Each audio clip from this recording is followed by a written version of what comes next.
It's Sunday morning. There's not much going on in the city, except maybe at this place, Internet City. It's where you can game 24 hours a day, be online, do whatever you want. The sign for internet in Mandarin is the double X, bad. We're about to head into the lion's den of internet addiction. Don't be afraid of the dark. Be careful with stars. Not every light is gonna guide you, baby. Not every light is gonna guide you. That was a news report from last year that highlighted how internet addiction is growing inside of China. In response, the government has created a series of measures that not only restrict, but keep people from connecting online. Specifically, they're targeting social media for young people.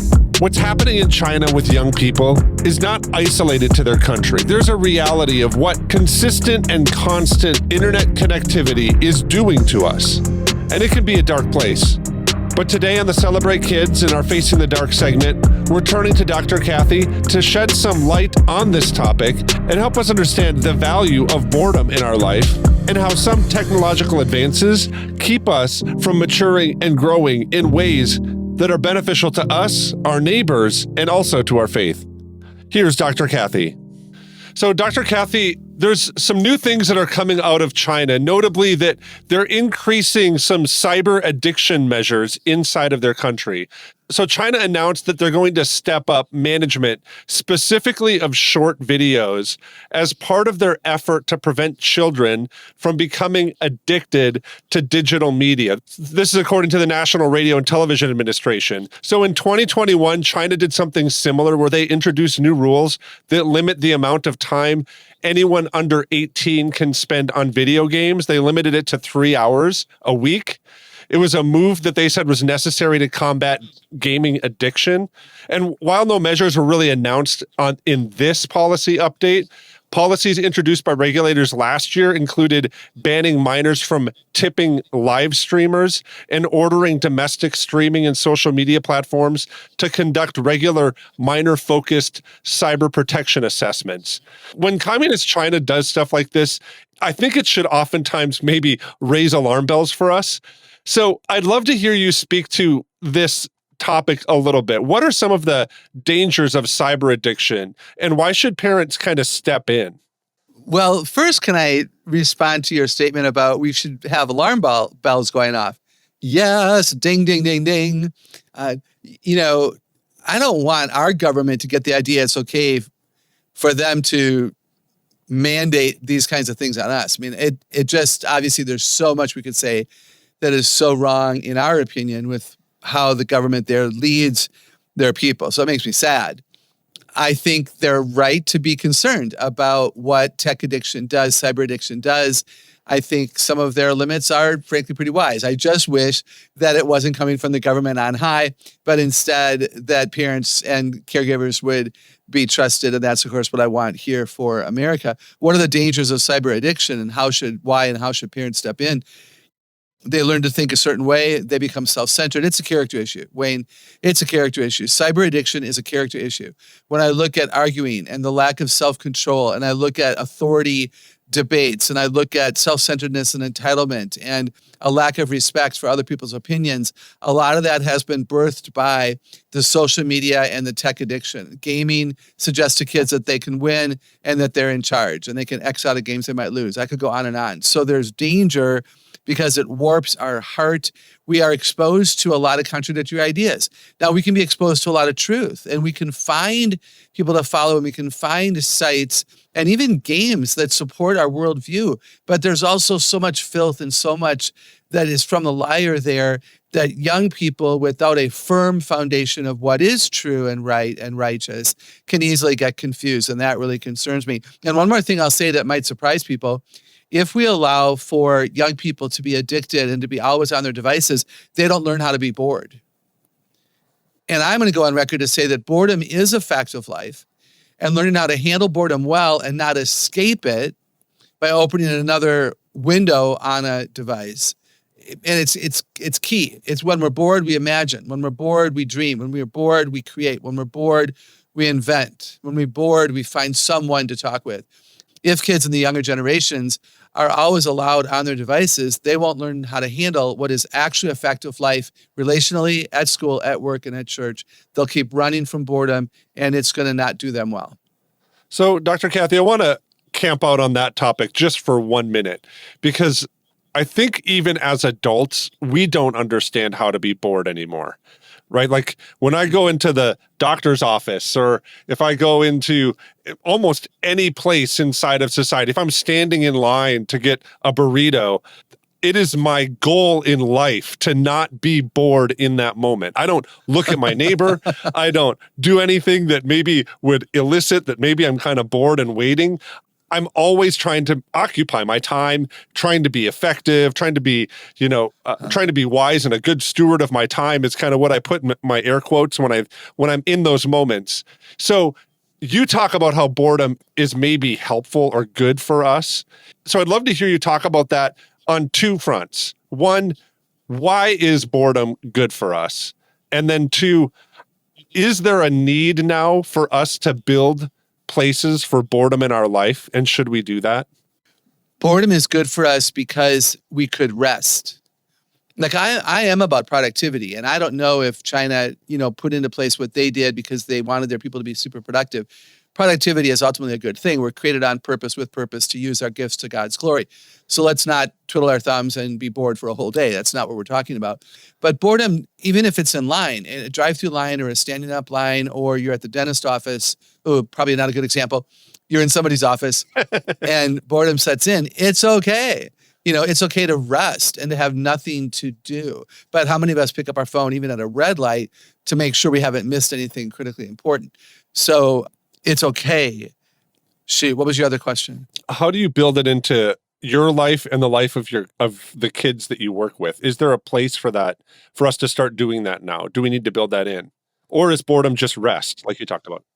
Boredom isn't just rest. I think a reason to allow boredom to center or to enter in is that we can close our eyes and rest, or just keep them open and rest. I do think that when children say, man, I'm bored, we can say, find something to do. It doesn't help children when they announce they're bored and the parent or the teacher tells them what to do. Go color, go read a book, go talk to Jonathan. What's really important is for kids to discover that they're bored and figure out what they would like to do with that time. Would they like to color or read or pet their dog, or close their eyes and imagine what the next greatest house is going to look like that they hope their daddy buys? So for them to discover what they can do with those times allows them to make choices that are good for them, versus the mom or the dad or the teacher who always says, go do this when you're bored. That leads me to this last question that I'd like to ask for you, because you talked about kind of being productive with our time and doing different things. And I do think that in the United States, we have this, maybe it's an addiction to being incredibly productive, to where we now have brought in different technologies or different techniques to help us be more productive. And we kind of see these technologies, I kind of call them different techniques of how we do our work, how we relate to each other. We're really concerned about being productive with those different things, using things like our smartphone as a technique or a technology to do that. But I want to know, we've often kind of said, especially in my circle of friends, that those technologies and those techniques are part of everyday life, and our kids have to learn how to use them. So I'm wanting to kind of beg the question a little bit. Is it really that technology is a part of our everyday life? Do we need to combat that lie? Or are there realities that our kids really do need to have technology, and we need to teach them how to be more productive with it? I would say it is a part of our lives. It is here to stay. It is changing rapidly. Even children today in school who might choose to major in computer science or engineering with a computer bent are going to be learning things that don't yet exist. They'll have careers using things, platforms and devices that don't yet exist. It's changing so rapidly. So it is a fact of life. What I also think is a fact of life is the board game and the card game and the kickball out in the front yard, and sit on a park bench and talk to your neighbor while you discover the differences between, tulips and daisies and pansies. And I think it's also appropriate to read a book with pages that turn and you can still smell the smell, that a lot of us like. So it's not, either or, it's both and helping our kids discover beauty and all of that. I think that's important. I learned how to play, double solitaire with my grandfather, and I learned how to win without pride and lose without, arguing and whining And now kids can play all their games alone, and there's nobody guarding their heart and nobody giving them the boundaries. And that's what's so sad. So we can use technology alone, we can use it with others, and we must remember to use the other kinds of things as well.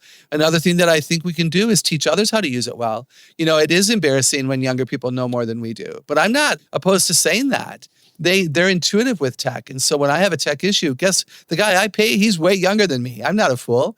I'm not hiring somebody my age to help me with technology. I'm going to go with somebody who's intuitively, capable and younger and enjoys it and isn't scared to push buttons and pull wires. That kind of stuff just isn't my thing. So what if we also looked for opportunities to, build up and teach and educate and encourage? I have a friend who actually goes to nursing homes and helps the elderly people with their phones so they can stay in communication with family members. That's a beautiful way that we can realize tech is here to stay, but we can help people use it well. Hope that makes sense. One of the things that I love about Dr. Kathy is how she finds her perspective in the grounding of an understanding of a biblical worldview. It's something that when we look at specifically the Chinese perspective on how they're dealing with technology addiction, they're just missing. But it's an exhortation that Paul gives to the early church in Philippians 4. And this is what Paul writes to the Philippian church. He says, "Rejoice in the Lord always." And I'll say it again, rejoice. Your gentleness should be evident to all because the Lord is near. Do not be anxious about anything, but in every situation by prayer and petition, in thanksgiving, present your requests to God. And then the peace of God that transcends all understanding will be able to guard your hearts and minds in Christ Jesus. And now finally, brothers, whatever is true and whatever is noble, whatever is right and pure, whatever is lovely and admirable, if anything is excellent or praiseworthy, think about such things. Whatever you have learned or received from me or seen in me, put into practice, and the Lord of peace will be with you all. I think that closing to Paul's letter here to the Philippian church is powerful, and it's an encouragement for us that we should be people who seek what is true and pure and noble and right and lovely and admirable.